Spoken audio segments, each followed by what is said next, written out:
je retrouve ce livre saint, et il y contient 2500 écritures sur la gestion de l'argent et sur les possessions. Et j'ai commencé à lire des gens comme Ron Blue, Larry Burkett et Howard Dayton, qui ont été les premiers dans le monde chrétien de l'ère moderne à parler de ce que la Bible dit sur l'argent. Et j'ai été stupéfait. Et j'ai commencé à vivre selon ces principes et ils ont fini par fonctionner. Je ne vais pas vous dire que ça a été instantané. Ce ne fut pas instantané.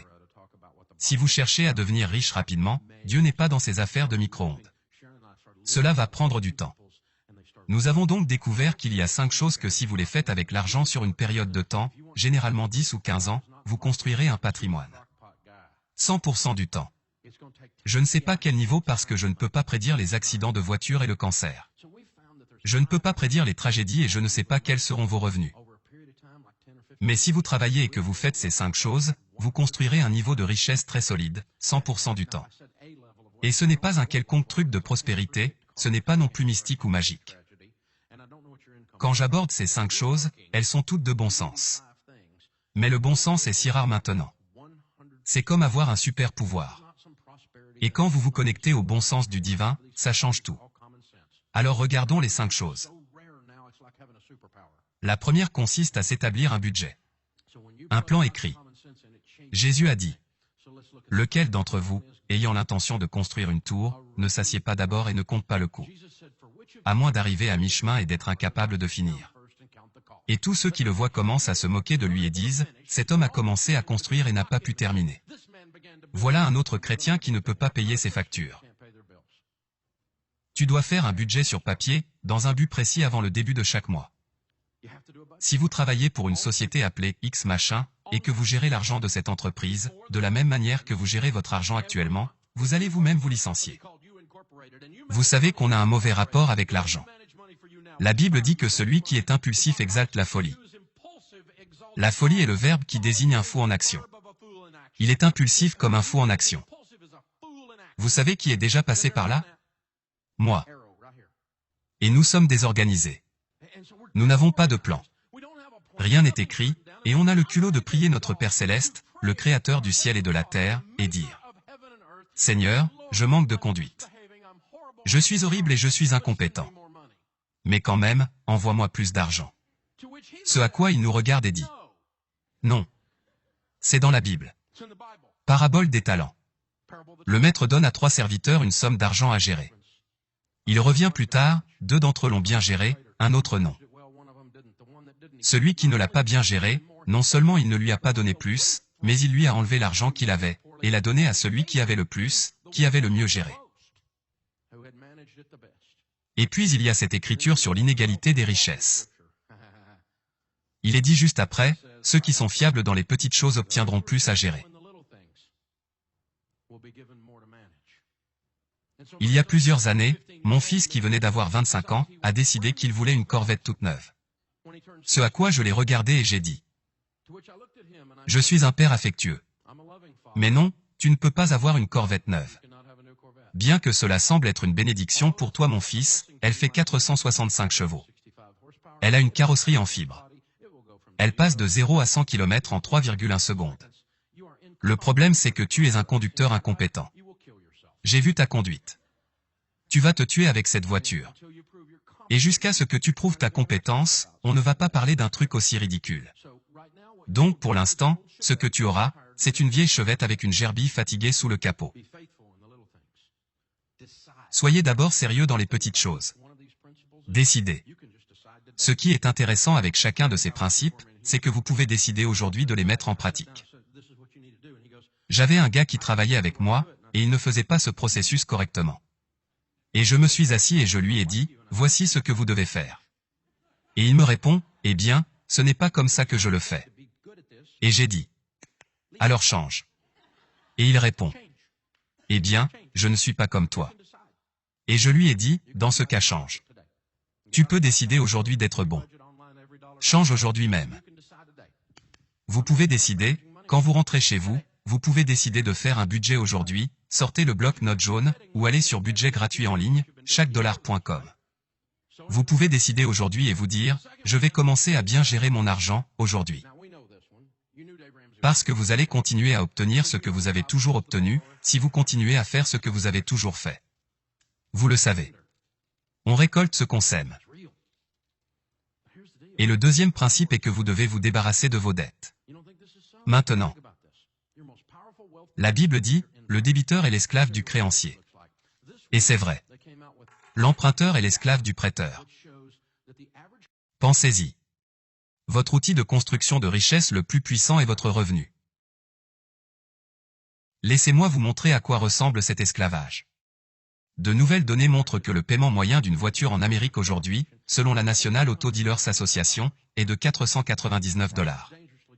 C'est dangereusement proche de 500. Si vous prenez 500 $ par mois et les investissez de 30 à 70 ans dans un fonds de croissance décent, vous aurez 5,6 millions de dollars. Voilà ce que vous coûte le paiement d'une voiture. Alors, qui vous avez rendu riche? General Motors, Ford, Lexus, Toyota. Qui? Vous avez rendu quelqu'un riche. Et vous roulez avec une voiture que vous ne pouvez pas vous permettre. Vous vous grattez la tête et vous vous demandez pourquoi le fonds pour l'université de vos enfants n'a pas été approvisionné. Parce que vous donnez tout votre argent à quelqu'un d'autre. Et ceux que vous rendez riches ont de plus beaux meubles dans leur immeuble. Les gars, il se passe quelque chose ici. Je ne me prends à personne. Pensez-y. Et si vous n'aviez pas de paiement? Je n'arrive même pas à me faire cette idée. Eh bien, tu auras toujours un paiement pour ta voiture. Vous entendez les gens dire ça. Le petit homme ne peut pas avancer. Vous aurez toujours à payer une voiture pour conduire quelque chose de bien. J'espère qu'on va élire un président qui va arranger ma vie. Ça n'arrivera pas. Aucun d'eux n'a la solution. Je vous le dis. Vous êtes en charge de votre vie. Alors comment se débarrasser de ces dettes? Eh bien, vous devez décider de ne plus emprunter. C'est la première étape. Tu es bizarre. Vous avez raison. Je suis bizarre. Et je ne suis plus fauché non plus. Troisièmement, une fois que vous avez remboursé vos dettes, vous devez veiller à développer des relations de qualité. Qu'est-ce que ça a à voir avec l'argent? Il y a une énorme corrélation entre ceux qui construisent leur richesse et les personnes qu'ils fréquentent. Parce que vous devenez ce que vous fréquentez. Si vous le remarquez, on devient ce qu'on fréquente. Vous ne laissez pas vos enfants traîner avec des petits délinquants juvéniles du quartier, n'est-ce pas? Si le petit Johnny est dans les rues, vous ne laissez pas votre enfant courir avec le petit Johnny parce que vous savez que vous allez avoir une tête de mauvaise herbe dans votre maison, non? Et vous savez cela. Les études ont montré que sur une période de 10 ans, votre revenu se rapproche de 10 à 20% de la moyenne des revenus de vos 10 amis les plus proches. Parce que vous avez les mêmes habitudes qu'eux. Vous avez les mêmes attitudes qu'eux. Si vous voulez apprendre les Écritures, fréquentez des gens qui connaissent les Écritures. Si vous voulez avoir une bouche sale, fréquentez des gens qui ont une bouche sale. Vous l'aurez. Vous ne pouvez pas vous empêcher de le devenir. Vous deviendrez ce que vous fréquentez. La quatrième chose dont vous avez besoin, c'est épargner et investir. De précieux trésors et de l'huile sont dans la demeure du sage, mais l'homme insensé les engloutit. Les personnes sages économisent de l'argent. C'est ce que cette phrase veut dire.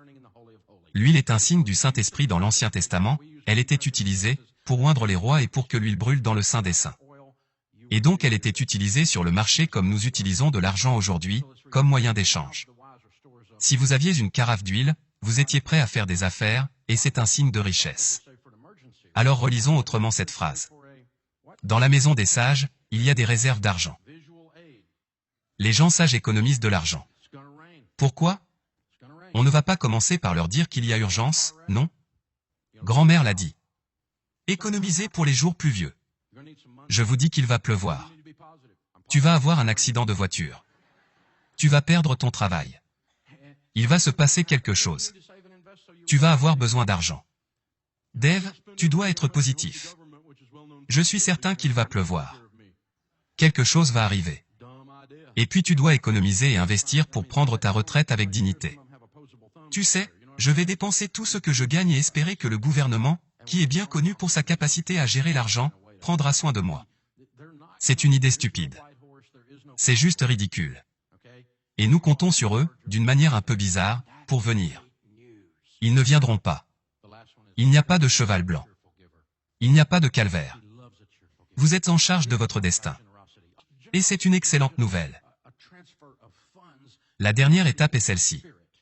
Dieu aime ceux qui donnent avec joie. Il aime celui qui donne avec joie et cela concerne la générosité. La générosité n'est pas seulement un transfert de fonds. La générosité est un esprit. Les personnes généreuses sont plus attirantes, elles sourient, elles ne sont pas grognonnes. Elles ne ramènent pas tout à elles. Ce sont elles qui ouvrent la porte. Ce sont elles qui, lorsque le panier tombe et vos courses roulent le long du parking, ce sont elles qui vous aident à les ramasser. La générosité est un esprit. Elle change tout dans votre vie. Mais c'est terrible et difficile de donner si vous êtes fauché. Si vous êtes endetté, si vous n'avez pas fait d'économie, si vous n'avez pas de plan, et si vous ne fréquentez pas d'autres personnes qui sont généreuses, et ainsi de suite. Tu dois décider aujourd'hui. Cela va changer votre vie.